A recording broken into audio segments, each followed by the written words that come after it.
ঐকমত্য কমিশন আমার একটু অসহযোগিতা করে আর কি। Don't take it otherwise. আমি আসলে ওই যে বুঝাতে পারি নাই, মানে বলে যে হয়তো আমায় দেখিয়েছো তুমি যাহা নয় তাহা করে আর কি। তো আমরা স্পেসিফিক প্রস্তাব এখন পুরাটা আপনার আজকে যেভাবে দিয়েছেন সেটার উপরে কথা বলি, খুব শর্টলি বলতে চাই। এই যে প্রথম পৃষ্ঠায় 1, 2, 3 এগুলা আগের মীমাংসিত বিষয়ে সবাই একমত। দ্বিতীয় পৃষ্ঠায় 4, 5 এগুলো সবাই একমত, আগের মীমাংসিত।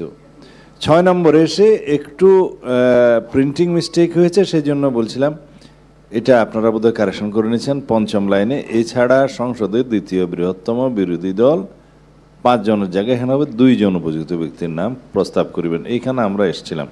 তারপরে লাইনগুলো ঠিক আছে। 7 নম্বরে এসে ওই এগেইন 5ম লাইনে দ্বিতীয় বৃহত্তম বিরোধী দলের প্রস্তাবিত মোট 5 জন, এখানেও সংশোধন করে 2 শব্দটা হবে। হ্যাঁ, এটা করে নিবে, অলরেডি বলা হয়েছে, এটা করে নিবে।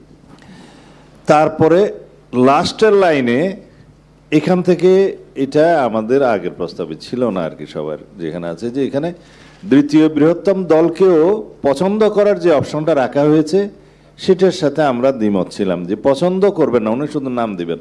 পছন্দ করবেন সরকারি দল, বিরোধী দল, তাদের প্রদত্ত 2 জন থেকেও পছন্দ করবেন এবং পরস্পরের প্রদত্ত 5 জন থেকেও পছন্দ করবেন। এইভাবে হয়তো 3 জনও আসতে পারে অথবা 4 জনও আসতে পারে। তো সুতরাং তৃতীয় পৃষ্ঠার উপরের 2টা লাইন কাটা যাবে আর দ্বিতীয় পৃষ্ঠার ওই শেষের আংশিক লাইনটা কাটা যাবে। তার মধ্যে আপনাদের প্রস্তাব হচ্ছে সর্বসম্মতি, এবং সবাই আমরা যে একমতে এসেছিলাম সর্বসম্মতিক্রমে যদি একজন প্রধান উপদেষ্টা হিসেবে মনোনীত হতে পারেন তিনি ঠিক মনোনীত হবেন। এরপরের লাইনটা আজকে আপনারা যুক্ত করেছেন, যদি 5 সদস্যের মধ্যে 400 জন সদস্য একমত হন তাহলে তিনি পরবর্তী তত্ত্বাবধায়ক সরকার প্রধান উপদেষ্টা হবেন। এখানেও আমার মনে হয় যে আমরাও একমত, বোধহয় সবাই এ বিষয়ে একমত মনে হয় আর কি। তারপরে প্রশ্ন 8, 9 আপনারা যে 2টা প্রস্তাব করেছেন, আমি এইখানটাই বলতেছি, সবাই হয়তো কেউ কেউ মিস ইন্টারপ্রিট করছে বা বুঝতে পারে না, যে কোনো একটা হবে। এই 8, 9 2টাই আমরা মানে আমার প্রস্তাব মতে প্রয়োজন নেই। এই জায়গাটায় শূন্যস্থান পূরণের জন্য একটা বিধান প্রণয়নের জন্য, এই যে before jumping to the 13 amendment, এই জায়গাটায় একটা বিধান করার অপশনটা জাতীয় সংসদের কাছে দেন। শুধু একটা বিধান অপশন করবে যে আর কোনো পদ্ধতি এই জায়গায় প্রদান করা যায় কিনা বা সিদ্ধান্ত নেওয়া যায় কিনা, কিভাবে তত্ত্বাবধায়ক সরকারের প্রধান উপদেষ্টা মনোনীত হবেন বা নিযুক্ত হবেন, শুধু এই জায়গাটা নিয়ে বিতর্কটা। বাকি অন্যান্য বিষয়ে যেমন একটু কারেকশন হবে, র্যাঙ্ক চয়েস 11 নম্বর, এগুলো তখন আর প্রয়োজন হবে না। তো এইখানেই এখন বিতর্কটা হচ্ছে যে প্রধান বিচারপতি, অবসরপ্রাপ্ত প্রধান বিচারপতি একজন এবং একজন অ্যাপিলেট ডিভিশনের বিচারপতি সমন্বয়ে একটা কমিটি, সেই কমিটি 2 জনের নাম প্রস্তাব করবে, তারা কমিটির 5 জনের সাথে যুক্ত হবে, তারপরে হবে, এগুলো প্রয়োজন নেই। সেইটার ইন্টারপ্রিটেশনটা আমি দিয়েছিলাম যে এখানে বিচার বিভাগকে আমরা আর জড়াতে চাই না, এবং ওখানেও অনেক প্রশ্ন আসতে পারে, যেহেতু যে সমস্ত নামগুলো আসবে বিবেচনায় তাদের মধ্যেও বিচার বিভাগের কেউ কেউ থাকতে পারেন প্রধান বিরোধী দল সরকারি দলের মধ্যে প্রস্তাবের মধ্যে, সুতরাং একটা ইনক্লাইনেশন থাকার সম্ভাবনা আছে। আর তাছাড়া বিচার বিভাগকে যেহেতু আমরা বাইরে রেখেই সবসময় চিন্তাটা করছি, সেই জন্য আগের থেকেই আমরা বিচার বিভাগকে এখানে আনতে চাই না। একদম জাতীয় সংসদে যদি আলাপ আলোচনার মধ্য দিয়ে এই সংবিধান সংশোধনের সময় সবাই পার্টিসিপেট করে এবং সমাজের বিভিন্ন স্তরের বিভিন্ন বিশিষ্টজন এবং চিন্তাবিদগণ সে সময় অনেক মতামত দিবে, সেমিনার সিম্পোজিয়াম হবে, হয়তো একটা পদ্ধতি এখানে বের করে নিতে পারবে। কিন্তু সংসদ তো এককভাবে সেটা ডিসাইড করে ওখানেই প্রধান উপদেষ্টা মনোনয়ন করছেন না। প্রধান উপদেষ্টা মনোনয়নের প্রসেসটা, প্রক্রিয়াটা কি কি হবে, তার মধ্যে একটা প্রক্রিয়া ডিসাইড হবে। এটার আগের 6 নম্বর পর্যন্ত প্রস্তাব ঠিক আছে, 8 মানে 7 নম্বর পর্যন্ত উইথ কারেকশন, 8-9-এর ক্ষেত্রে একটা বিধান যদি ওখানে জাতীয় সংসদে সবাই মিলে ঠিক করতে পারে হলো, এবং সেই বিধানটাও যদি দেখা যায় যে ওই বিধানের মধ্য দিয়েই প্রধান উপদেষ্টা নিয়োগ হচ্ছে না, তখন পরবর্তীগুলো আসবে, ত্রয়োদশ সংশোধনীগুলো আসবে, তবে সেখানে রাষ্ট্রপতি থাকবেন না আর কি অপশনটায়। এটা হলো আমার একটা মানে আবার সময় নিয়ে একটু মানে বিশ্লেষণ করলাম আর কি। ধন্যবাদ। ধন্যবাদ।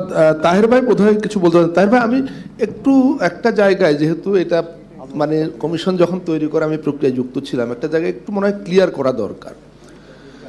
একটা হলো এই যে দুইজন বিচারপতি, বিচার বিভাগ প্রতিনিধি, তারা একটা বিশেষ পর্যায়ে এসে একটা সিঙ্গেল কাজের জন্য যুক্ত হবেন, সেটা হলো র্যাঙ্ক চয়েস। এখন সালাউদ্দিন ভাই যে আশঙ্কার কথা বললেন যে রাজনৈতিক দলগুলোর প্রস্তাবিত 10 বা 12 জনের যে শর্ট লিস্ট, সেই শর্ট লিস্টের সাবেক বিচারপতি থাকতে পারেন, কিন্তু থাকলেও 2 জন মাত্র বিচার বিভাগ প্রতিনিধির ভোটে কিন্তু তারা কেউ হবেন না। যে কোনো একজনকে তত্ত্বাবধায়ক সরকারের প্রধান উপদেষ্টা মনোনীত হতে হলে 7 সদস্যের মানে 2 জনের ভোটে তার হবেন না নিশ্চিত। সুতরাং তারা ভোট দিলেন কি দিলেন না, কোনো রাজনৈতিক দল যদি তাদের সাপোর্ট না করেন র্যাঙ্ক চয়েসে, তাহলে তারা আসবেন না। আলটিমেটলি এটা মানে এভাবেই হবে আর কি। ধন্যবাদ। জনাব সৈয়দ আব্দুল্লাহ মোহাম্মদ তাহের। সরি, আমি একটু নিতে বাধ্য হলাম। আমি যে আন্ডারস্ট্যান্ডিংয়ের মাধ্যমে পার্লামেন্টের একটা লাস্ট অপশান হিসেবে রাখার পক্ষে ছিলাম, কিন্তু সালাউদ্দিন ভাইয়ের এই ব্যাখ্যায় বুঝে গেল যে আমি যা ওনার কথাটা আমি আগে বুঝতে পারিনি। কারণ উনি তো মাঝখানে র্যাঙ্ক চয়েসকেও মাইনাস করে দিচ্ছেন এবং এরপরে অল্টারনেটিভটাকে উনি মাইনাস করে ত্রয়োদশকে উনি কিন্তু পিছনে নিয়ে চলে যাচ্ছেন। মানে এখানে একটা স্টেপ নেওয়ার পরেই ওনার কথা হচ্ছে পার্লামেন্টে চলে যাব, যেটাকে আমরা প্রথমেই আর্গু করে পরে নাকচ করেছিলাম যে একটা চয়েস, আমি সেটা বলছি, একটা চয়েস।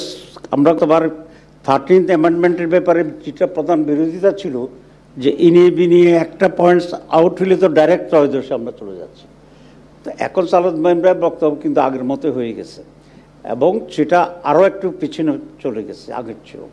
সেটা হচ্ছে উনি এখন বলছেন যে প্রথম চয়েসটা আমরা করব সর্বসম্মত অথবা 4-1, আর না হলে পার্লামেন্ট বিধান করবে। আমি এটা বুঝি, এখন বুঝছি ঠিকমতো, এই জন্য আশা করি ঠিকমতো বলতে পারবো এখন।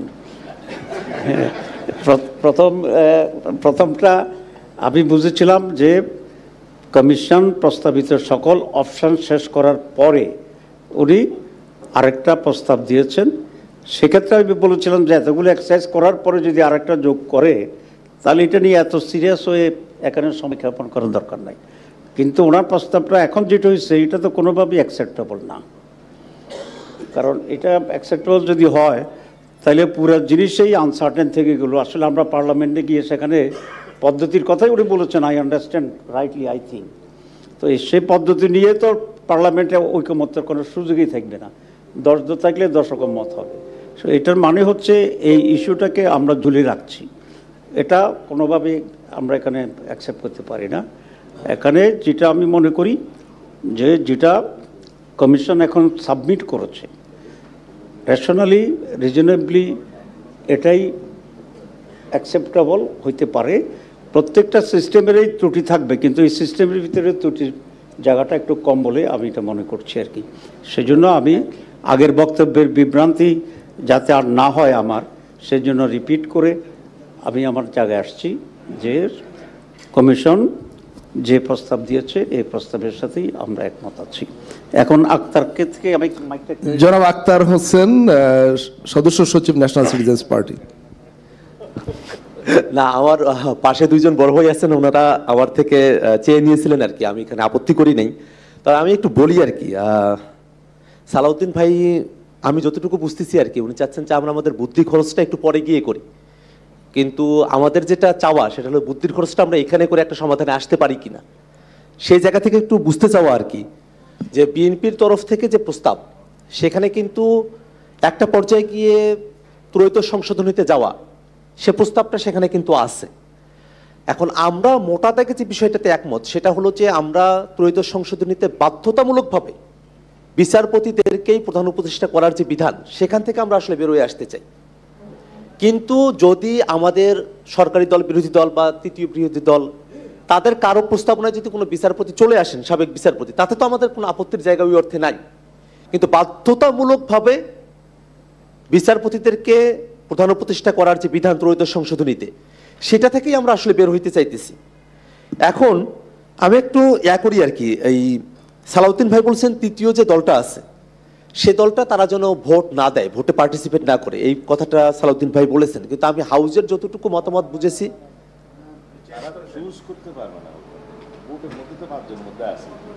মানে তারা কি চুজ করতে পারবে না, মানে চুজ না করতে পারলে ভোটটা হবে কেমনে? আবার তাদের পদার্থ দুইজনের থেকে আবার সরকারকে বিরুদ্ধে লাগবে, কিন্তু তাদেরকেও যদি আবার চুজ করতে দেওয়া হয় তাহলে সংসদে 2জন বা 3জনের রিপ্রেজেন্টেশনকে সেম অপরচুনিটি দেওয়া হচ্ছে না। আমরা মনে হয় এই জায়গায় ভাই যেটা বলছেন সেটা হলো যে থাকে তাদেরকে, কিন্তু আমার কাছে মনে হয় যে এই জায়গায় কমিশনের প্রস্তাবনা হচ্ছে যে না, এটা ইকুয়াল থাকুক ভোট গ্রহণের সময়টাতে, চুজ করার সময়টাতে। আমরা চাই, আমরা ভোটার থেকে এটা চাই যে সবার আসলে ইকুয়াল স্ট্যাটাসই থাকুক, সবাই চুজ করতে পারুক, ভোটটা নিতে পারুক আর কি। সেই বিতর্কের থেকে আমার কাছে যেটা মনে হয় আর কি, যে আমরা যখন চয়েসের কথা বলতেছি, আমাদের যখন 5জন ভোটার বেসিক্যালি 3টা পক্ষ, সরকারি দলের 2টা পক্ষ, বিরোধী দলের 2টা পক্ষ, তৃতীয় দলের 1টা পক্ষ আর কি। সেখানে হর্স ট্রেডিং বা এই জাতীয় আশঙ্কাগুলোর কথা আসছে। কিন্তু র্যাঙ্ক চয়েস সিস্টেমে ভোটার যত বাড়ে সেটা তত বেশি ফেয়ার হওয়ার সম্ভাবনাটা তৈরি হয়। সেই জায়গা থেকে যদি বিচার বিভাগ থেকে আজকে কমিশন 8 নম্বরে যে প্রস্তাবটা দিয়েছে, বিচার বিভাগ থেকে যদি আরো 2জন প্রতিনিধি যারা আসলে নতুন করে কোনো নাম প্রস্তাব করবেন না, এটা কিন্তু মাথায় রাখা জরুরি। তারা যদি বিচার বিভাগের কাউকে যদি বেছেও নেয়, তাহলে ওই ব্যক্তিকেই বেছে নিতে হবে যার প্রস্তাব আগেই সরকারি দল অথবা বিরোধী দল কেউ না কেউ সে প্রস্তাবটা করেছেন। তারা নিজেরা বিচার বিভাগ থেকে এসে নিজেদের মতো করে বিচার বিভাগ থেকে কাউকে প্রস্তাব করতে পারবেন, এই সুযোগ কিন্তু তাদের হাতে নাই। এবং তারা একা এটা করে ফেলতে পারবেন 2জন মিলে, এই সম্ভাবনাও নাই। এবং আরেকটা জিনিস হলো, সরকারি দলে যে 2জন থাকলেন তাদের মধ্যে একটা আন্ডারস্ট্যান্ডিং এর জায়গা থাকে, বিরোধী দলে যে 2জন থাকলেন তাদের মধ্যে একটা আন্ডারস্ট্যান্ডিং থাকে। কিন্তু বিচার বিভাগ থেকে যে 2জন আসবেন, একজন আপিল বিভাগের, একজন হাইকোর্ট বিভাগের, রাজনৈতিক ব্যক্তিদের মধ্যে যে বোঝাপড়াটা আগে থেকে থাকে, রাজনৈতিক স্বার্থ বা অন্যান্য কারণে, দলীয় পজিশনের কারণে, বিচার বিভাগের 2জন একই স্বার্থে একসঙ্গে একইভাবে তারা অপারেট করবেন বিষয়টা কিন্তু এমন না। বিচার বিভাগ থেকে যে 2জন আসবেন তারা কিন্তু তুলনামূলকভাবে ধরে নেওয়া যায় তারা 2জন স্বতন্ত্রভাবে, স্বাধীনভাবে তারা কিন্তু অপারেট করবেন, এটা তুলনামূলকভাবে ধরে নেওয়া যায়। সরকারি দলের 2জন ওনারা একসঙ্গে অপারেট করতে পারেন, একই মতামত দিতে পারেন, কিন্তু বিচার বিভাগ থেকে যে 2জন আসলেন সেই 2জন একই মতামত দিবেন এই সম্ভাবনাটা তুলনামূলকভাবে কম। এবং আরো একটা বিষয় হলো, আমরা যখন ত্রয়োদশ সংশোধনীতে যাওয়ার কথা বলতেছি, মানে একেবারে লাস্ট অপশন হিসাবে, আসলে যেটা থেকে বেরোয় আসার জন্যই আমাদের এত আয়োজন, এত আমরা মানে ব্রেন স্টর্মিং করতেছি। তো লাস্ট অপশন যদি আমাদের এটাই হয় যে বিচার বিভাগের কাছেই আমরা যেতে চাই, যেটা বিএনপির তরফে প্রস্তাব, তাহলে বিচার বিভাগ থেকে 2জন এসে আমাদের করা প্রস্তাবগুলোর মধ্যে থেকে কাউকে একজনকে বেছে নেওয়ার ক্ষেত্রে তারা ভোট প্রদান গ্রহণে তারা অংশগ্রহণ করলো, সেটাতে আপত্তির জায়গাটা কেন? আমার এটা একটু বুঝতে চাওয়া আর কি, যে যদি ত্রয়োদশ সংশোধনের মধ্য দিয়ে তো বিচার বিভাগের একজনকে বাধ্যতামূলকভাবে আনার প্রস্তাব যদি শেষ অপশন হিসেবে আমরা গ্রহণ করি, তাহলে বিচার বিভাগ থেকে 2জন নিউট্রাল পার্সন এসে আমাদের করা প্রস্তাবগুলোর মধ্য থেকেই যদি কোনো একজন বিচারপতিকে সিলেক্ট করার ক্ষেত্রে তারা একটা ভূমিকা রাখে আর কি, তারা একা পারবে না। সরকারি দল, বিরোধী দল বা তৃতীয় দল তারা কেউ একজন কাউকে যদি ভোট দেয়, সেই ভোটের সঙ্গে যদি তারা আর একটা ভোট অ্যাড করে, ভ্যালু অ্যাড করে, সেটাতে আমাদের আপত্তির জায়গা কেন? আমরা তো সরাসরি তাহলে প্রধান কি বলে বিচারপতির যে অপশন সেটাতে না গিয়ে আমরা আসলে একটা সিস্টেমের মধ্যে আসতে পারলাম। এই কারণে আমার প্রস্তাবনা যেটা, সেটা হলো যে আমরা যে জায়গাটা বলতেছি যে আমরা আসলে আমাদের ব্রেনটা এখানে খরচ না করে পরে গিয়ে খরচ করব, সেইটা বরং না করে আমরা মনে হয় ব্রেনটা এখানে খরচ করতে পারি। আমার মনে হয় যে এখানে যে অপশনটা আজকে কমিশন প্রস্তাব করছে এর মধ্যে যথেষ্ট মানে একটা গ্রহণযোগ্য ফর্মুলার কথা তারা বলেছেন, সেই পদ্ধতিটা কতটুকু কার্যকর হতে পারে সেটা নিয়ে আমরা আলাপ করতে পারি। পরের জনপ্রতিনিধিদের কাছে আমরা যেটাকে গণপরিষদ বলি, ভাই যেটাকে সংসদ বলেন, সেটা যাওয়ার আগে আমরা এতগুলো দল আমরা একটু আলাপ করে দেখি না যে আসলে এটাকে আমরা গ্রহণ করতে পারি কিনা। ধন্যবাদ। ধন্যবাদ মাননীয় সদস্য ডক্টর বদিউল